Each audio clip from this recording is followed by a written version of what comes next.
2016 SSC SLST বাতিল হওয়া পরীক্ষার যে মামলাটি ছিল সেটা পুনরায় রিওপেন হবে এমনটি খবর। কেন বললাম আজকে প্রত্যেকে ভিডিওটা স্কিপ না করে প্রথম থেকে শেষ অবধি দেখো এবং প্রত্যেককে চ্যানেলটা সাবস্ক্রাইব করে দিও এমন গুরুত্বপূর্ণ আপডেট সবার আগে পাওয়ার জন্য।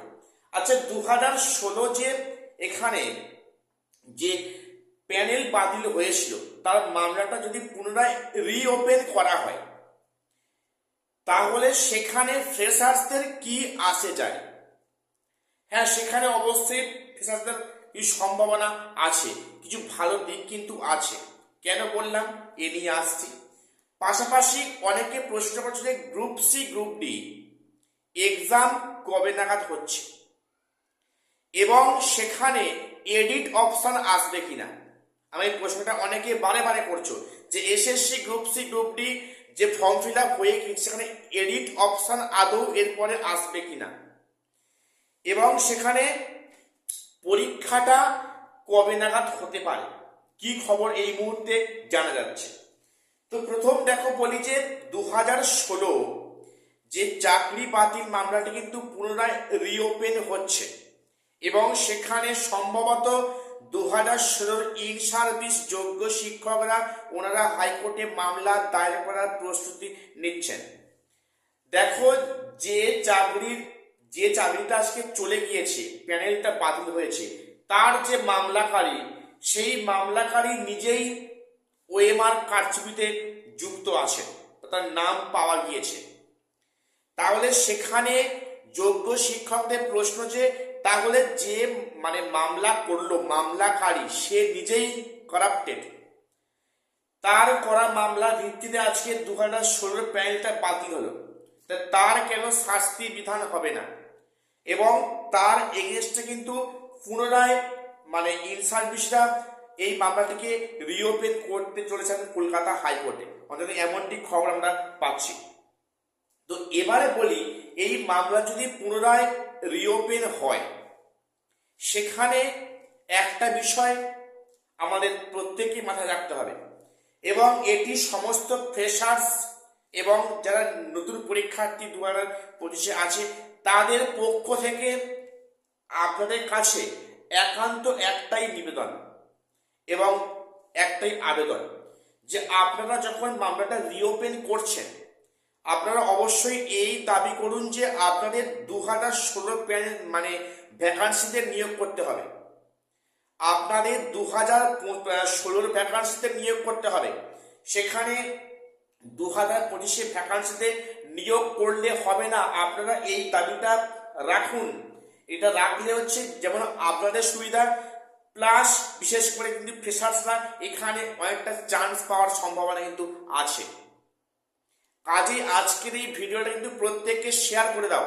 আমি চাইছি এই ভিডিওটা কিন্তু মামলা যেটা করবেন তাদের কাছে যাতে এই ভিডিওটা গিয়ে হাজির হয়।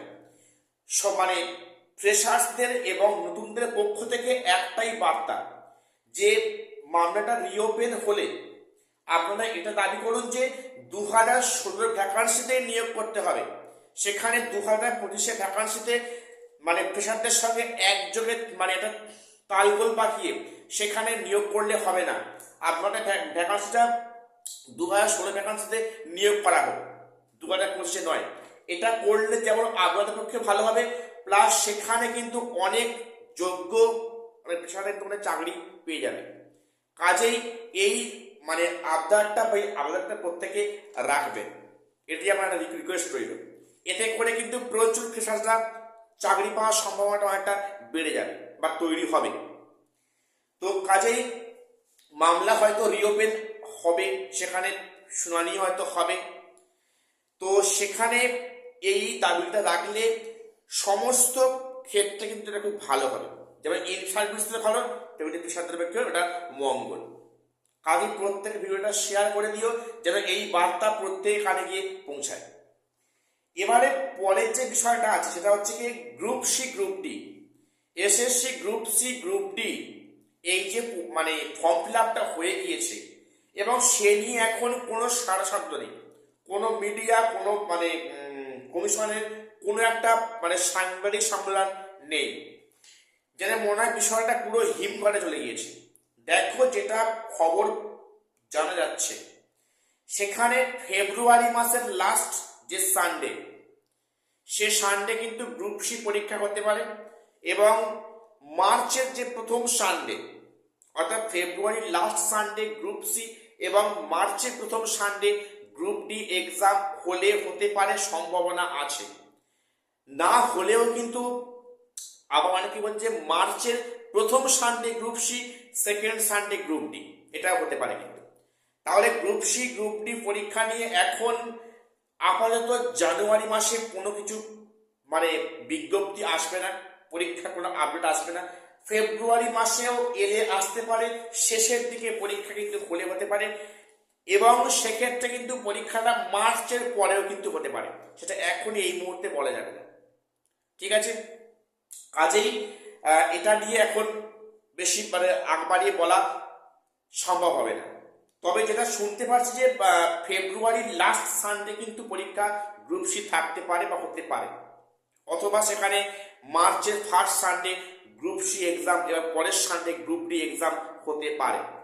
এবারে যে প্রশ্নটা আমাকে অনেকেই করেছে যে এই গ্রুপ সি গ্রুপ ডি কি আদৌ এডিট অপশন দেওয়া হবে, যেখানে কমিশন কিন্তু বারে বারে বলছে যে এডিট অপশন দেওয়া হবে না, সেক্ষেত্রে ফর্ম ফিল আপ যেন কারো ভুল না হয়, এটা কিন্তু আগাম কমিশন জানিয়েছিল। এবং সেখানে এই জানানোর পরেও কিন্তু এডিট অপশানের আসতে পারে কিনা, দেখো সেক্ষেত্রে অনেকে ভুলভ্রান্তি অজান্তে করেছে, সে এখন বুঝতে পারছে যে এই মুহূর্তে কি করা উচিত, কি করা মানে করণীয়। দেখো এডিট অপশান আসার সম্ভাবনা আছে। তোমরা যদি দেখো যে বিগত দিনগুলোতে যে এসএসসি পরীক্ষা হয়েছিল গ্রুপ সি গ্রুপ ডি বা সেখানে টিচিং পোস্টে, প্রতিবারে কিন্তু সেখানে এডিট অপশান দেওয়া হতো। কাজে এখানে হয়তো অ্যাডমিট কার্ড প্রকাশের 10 দিন 12 দিন 15 দিন আগে কিন্তু এডিট অপশান খুলতে পারে, সম্ভাবনা খুব আছে। অর্থাৎ যারা ভুল করেছো, দুশ্চিন্তায় আছো, দুশ্চিন্তা খানিকটা কমাতে পারো। কারণ মানে ইতিহাস যদি আমরা জানি যে তাহলে কিন্তু গ্রুপ সি গ্রুপ ডি মানে এসএসসি যাবতীয় পরীক্ষা কিন্তু এডিট অপশান আগে দেওয়া হয়েছে, এবং সেখানে এডিট অপশান দেওয়া হবে, সম্ভাবনা আছে। এটা না দিলে কিন্তু পুনরায় কোর্টে মামলা হবে, হওয়ার সম্ভাবনা খুব বেশি যে এডিট অপশান কেন দেওয়া হয়নি। ঠিক আছে, সেখানে যদিও কমিশনের বক্তব্য অপশন দেওয়া হবে না, কিন্তু সেখানে দেওয়া হবে, যেটা আমার কাছে খবর আছে, দিতে পারে, সম্ভাবনা খুব বেশি। এবারে যেটা বলছি আপারে, আমি কিন্তু প্রথম থেকে বলে আসছি যে আপার এখন এই মুহূর্তে সিট ঘুমে, আপারে 21,000+ ভ্যাকান্সি এখন এই মুহূর্তে সিট ঘুমে। কারণ আপারে যে প্রিভিয়াস কেস এখন কিন্তু নিষ্পত্তি হয়নি, কাজেই এই অজুহাতে এই যে আপারের যে বিজ্ঞপ্তি কিন্তু ভোটের আগে হয়তো খুব আগে প্রকাশিত হবে, ভোট ডিক্লেয়ারের হয়তো আগে এটা মানে বিজ্ঞপ্তি প্রকাশিত হবে, সামগ্রিক প্রক্রিয়া হবে ভোটের পরে। অর্থাৎ তোমাদের পড়াশোনাটা কন্টিনিউ করো, 2026-এ আপারে কিন্তু ভ্যাকান্সিতে পরীক্ষা হবে, ফর্ম ফিল আপ করতে হবে, কাজে তোমাদের পরীক্ষাটা এগিয়ে রাখো। এবং সেক্ষেত্রে পিএসসি যে অ্যাসিস্ট্যান্ট টিচার, সেটা জানুয়ারিতে প্রকাশের সম্ভাবনা নেই, একদমই নেই। এবং সেক্ষেত্রে পিএসসি যে স্কুল এসআই, সেটাও জানুয়ারিতে প্রকাশের সম্ভাবনা একেবারেই প্রায় নেই বলতে পারি, সেটা ফেব্রুয়ারিতে প্রকাশিত হতে পারে। এবং সেখানে ফেব্রুয়ারিতে হয়তো মাদ্রাসাও বিজ্ঞপ্তি আসতে পারে। কাজেই তোমরা প্রত্যেকে কিন্তু পড়াশোনাটা কন্টিনিউ করো, 2026-এ তোমাদের বেশ কিছু পরীক্ষার সম্মুখীন হতে হবে। তো আজকে আমার এটুকু আপডেট দেওয়ার ছিল, প্রত্যেকে চ্যানেলটা সাবস্ক্রাইব করে রাখবে এবং গুরুত্বপূর্ণ নিউজ সবার আগে পাওয়ার জন্য। আর শেষ করছি, দেখা হচ্ছে পরে কোনো আপডেট নিয়ে।